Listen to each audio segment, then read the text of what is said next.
Hey guys, Flash from Flash Hobbies here.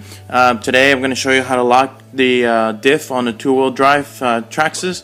The Rustler, Slash, and I believe the Stampede all use the same transmission if it's a Traxxas two-wheel drive.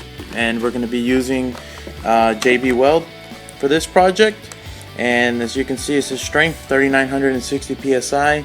It's going to take about a full day to cure. What this is a type of epoxy.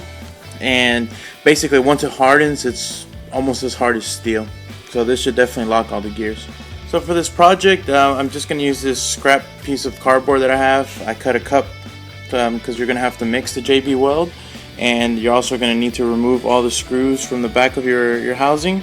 And then once you have removed the screws, it'll come right undone. And as you can see, my diff is out already. I took it out yesterday.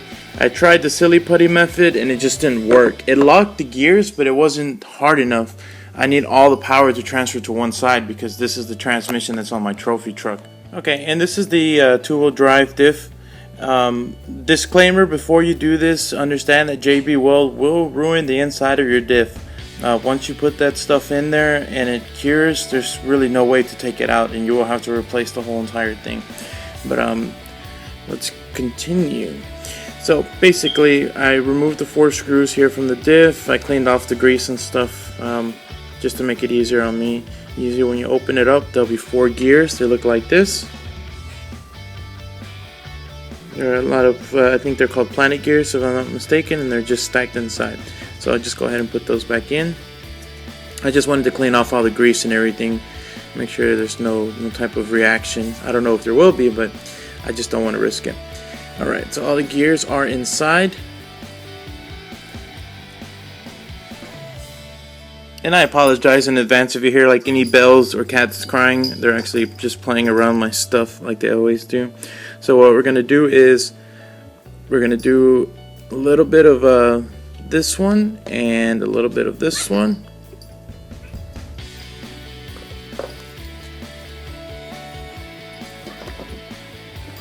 And what I've done is I've broken a plastic spoon that I had, and I'm just going to use it to mix it in here.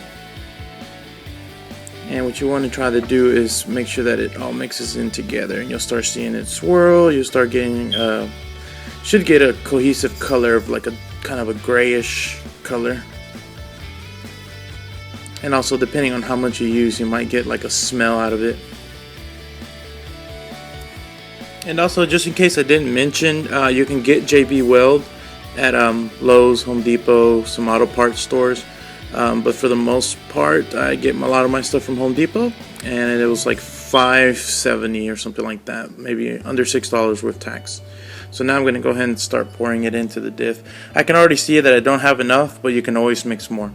And the reason why I have that cardboard down here is because of that. There's air that builds up inside of it, and it'll start to leak out little by little. So I'm just going to start putting it into the diff, and I'll show you the different stages of the levels. This is exactly what I just made right now. I used all of it, which I will need some more. And what I'm going to start doing is just turning the gears so that the JB Weld gets in between all the gears and gets sucked in. As you can see now, I can fit a lot more in there. I'm going to fill this up to the top, and I'm going to screw it back in. And once it hardens, I won't be able to open this again. Okay, and it's about almost 100% full, so now I'm going to go ahead and put the cap back on and put the screws on. Okay, and now it's closed off. The last thing I'm going to do is I'm going to go ahead and make sure that everything is nice and tight, and make sure that it's clean. I'm going to clean the gears. If I got any on there, I need to wipe it off, because within 4 hours it's going to be super hard and it's going to make the gear uneven. So all this will be for naught if you don't clean it. But I'm going to let this dry for 24 hours and cure, and then I'm going to put it back in the case and it'll be ready to go. And that's all you need to lock a two-wheel drive diff for Traxxas. So thanks for watching, guys, and we'll see you on the next video.